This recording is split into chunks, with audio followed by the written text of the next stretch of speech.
अस्सलाम वालेकुम। कैसे हो बच्चों? चलिए अब हम पढ़ना शुरू करते हैं। सबसे पहले हमारे पास जो वर्ड है वो है मीम। अब हमने देखना ये है कि मीम से कौन कौन से लफ्ज़ शुरू होते हैं। सबसे पहले है मीम से माल्टा। आपको पता है माल्टा हम खाते भी हैं, माल्टे का हम जूस भी पीते हैं।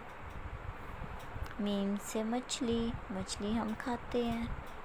मीम से मक्खी, मीम से मुर्गाबी, मीम से मुर्ग।